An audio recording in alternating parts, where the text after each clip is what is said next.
ஹரே கிருஷ்ண பக்தர்களே, கிருஷ்ண உணர்வு மிக உன்னத யோகம், பாகம் 15, அத்தியாயம் 4, யோகத்தின் நோக்கம், அதன் தொடர்ச்சி. நான் யார் என்று கேட்பதே யோகத்தின் பொருளாகும்.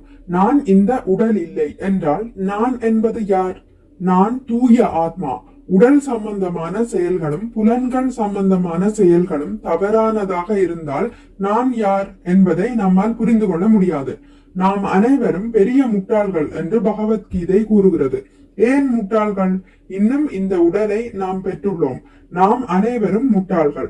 யாரோ ஒருவர் தன்னுடைய வீட்டிற்கு வரும்படி உங்களை அழைக்கும் போது அது ஆபத்தான இடம் என்று தெரிந்தால் நீங்கள் அங்கு செல்வீர்களா? ஓ, முடியாது, நான் போக மாட்டேன் என்று சொல்வீர்கள். அங்கே ஆபத்து இருக்கும் போது ஏன் செல்ல வேண்டும்? அதே போல இந்த உடல் முழுவதும் ஆபத்தானது என்று நீங்கள் உணரவில்லையா?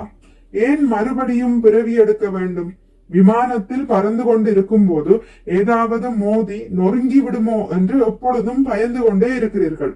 இந்த மோதல், நொறுங்குதல் எல்லாம் உடல் சம்பந்தமானது. ஆத்மாவிடம் செல்லுபடியாகாது. ஆத்மா நித்தியமானது, உடல் அப்படி அல்ல. இவ்வாறாக ஆத்மாவானது அழியக்கூடிய உடலை ஏற்பதால் நீங்கள் கஷ்டப்படுகிறீர்கள். நோயிலிருந்து குணமடைவது போல விடுபட வேண்டும். நோய் கண்ட நிலை நமது நிரந்தர வாழ்க்கை அல்ல. நிரந்தர வாழ்க்கை என்பது அனுபவிப்பது. ஆனால் நோயின் காரணத்தால் நாம் இன்பம் அடைய முடிவதில்லை. நோயாளி வெளியே செல்ல முடியாது. ஓய்வு எடுத்து மருந்து உட்கொள்ள வேண்டும். ஆனால் நோயாளியாய் இருப்பதை நாம் விரும்புவதில்லை. தூய ஆத்மா உடல் சம்பந்தமான கட்டுண்ட நிலையில் ஒரு நோயாளியின் நிலையில் இருக்கிறது. நோயின் மூலமே நாம் கஷ்டப்படுகிறோம் என்று அறியாத எவரும் முதல் தர முட்டாள். ஒவ்வொருவரும் முட்டாளாகவே பிறக்கிறோம் என்று சாஸ்திரம் கூறுகிறது. ஏனென்றால் அவன் இந்த உடலை பெற்றிருக்கிறான். ஆகவே அவன் ஒரு முட்டாள். அவன் அமெரிக்கனோ, இந்தியனோ அல்லது பூனையோ, நாயோ எதுவுமே இதற்கு விதிவிலக்கு அல்ல. நீங்கள் நோய் அடைந்திருக்கிறீர்கள், அவ்வளவே. நான் ஒரு அமெரிக்கன் என்று நீங்கள் நினைத்தால் அது ஒரு வகையான நோய். நான் ஒரு இந்தியன், நான் ஒரு பூனை என்று நினைத்தாலும் அதுவும் ஒரு நோயே. நீங்கள் இந்தியன் அல்ல, கருப்பு அல்ல, அழகு அல்ல. நீங்கள் உங்கள் ஆத்மா. இதுவே உண்மையான அடையாளம். நான் ஒரு தூய ஆத்மா என்ற உண்மையை அறியாத ஒருவன் தனது அனைத்து செயல்களில் தோல்வியையே காண்கிறான். இயேசு கிறிஸ்து இதை போலத்தான் போதித்தார். நீங்கள் உங்கள் ஆத்மாவை இழந்து உலகம் முழுவதையும் பெற்றாலும் அதனால் என்ன லாபம்? தான் யார் என்பதை மக்கள் அறியாமல் பைத்தியக்காரனை போல உழைக்கிறார்கள். சற்று யோசித்து பாருங்கள். எல்லா மக்களும் உழைத்து உழைத்து பைத்தியக்காரனை போல இருக்கிறார்கள். இவர்கள் அமெரிக்கர்களோ, இந்தியர்களோ, ஜப்பானியர்களோ இதில் எந்த வகையையும் சார்ந்தவர்கள் அல்லர். துன்பமான இந்த மண்ணுலகிற்கு வருவதற்கு நமக்கு ஒரு சந்தர்ப்பம் கொடுக்கப்பட்டுள்ளது. ஒரு குறிப்பிட்ட இடத்தில் பிறவி எடுப்பதனால் ஒரு வகையான உடலை நாம் பெறுகிறோம். சட்டையை மாற்றுவது போல நாம் உடலை மாற்றுகிறோம் என்று பகவத்கீதை கூறுகிறது. திரும்ப திரும்ப உடலை மாற்றுவது போல மறுபடியும் மறுபடியும் பிறப்பு இறப்பு என்பதில் சிக்கிக் கொள்கிறோம்.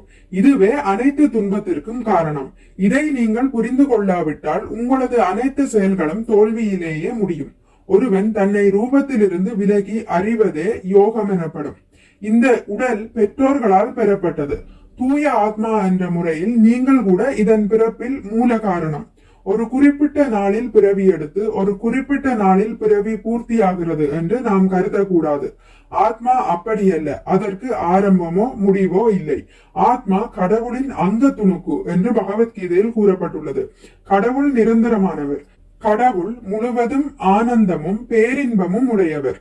பூரண உண்மையாகிய கடவுளின் நிலை முழு அறிவும் பேரானந்தமும் நிரந்தரமானதும் ஆகும். கடவுளின் அங்க துணுக்காகிய நாம் கூட குறிப்பிட்ட ஆனந்தமும் நிரந்தர தன்மையும் உடையவர்களாக இருக்கிறோம். உயிர் வாழ்பவை அனைத்திலும் மனித வர்க்கமே மிகவும் அறிவுள்ளதாகும்.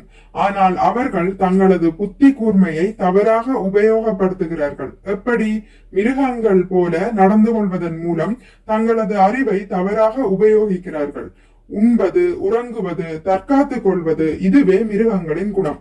தற்போதைய நாகரிகத்தின் போக்கை நாம் ஆராய்ந்து பார்க்க வேண்டும். மிருகங்களின் வாழ்க்கை முறையான இந்த 4 செயல்களை செய்வதிலேயே மனிதர்கள் ஈடுபட்டு கொண்டிருக்கிறார்கள். சுகமாக தூங்குவதற்கு மெத்தைகளையும், சுவையாக உண்பதற்கு உணவையும் தயாரித்துக் கொண்டிருக்கிறார்கள். மிக நேர்த்தியான காம வாழ்க்கை வாழ்ந்து கொண்டும் அநேக அணுகுண்டுகளுடன் தங்களுடைய நாட்டை பாதுகாத்து கொண்டும் இருக்கிறார்கள். ஆனால் இத்தகைய குணத்தை மிருகங்களிடையே நாம் காணலாம். அவைகளும் உறங்குகிறது, தற்காத்துக் கொள்கிறது. அணுகுண்டு அவைகளிடம் இல்லாமல் இருக்கலாம், ஆனால் சில வழிகளில் அவைகளும் தற்காத்துக் கொள்கின்றன. நீங்கள் உங்கள் எதிரியையோ அல்லது எதிரி உங்களையோ கொல்லக்கூடும். உண்மையில் பாதுகாப்பு கிடையாது.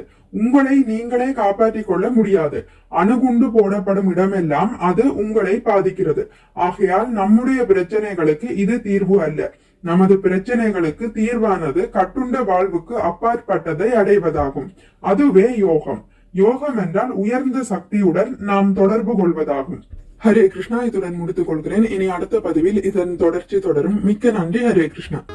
உங்களுக்கு இந்த வீடியோ பிடித்திருந்தால் லைக் பண்ணுங்கள், ஷேர் பண்ணுங்கள், சப்ஸ்கிரைப் பண்ணுங்கள். நோட்டிபிகேஷன் பெல்லை அழுத்துவதன் மூலம் அடுத்த பதிவுகள் உங்களை வந்தடையும். பகவான் ஸ்ரீ கிருஷ்ணரை பற்றி கேட்டு மகிழ்வோம். ஹரே கிருஷ்ணா.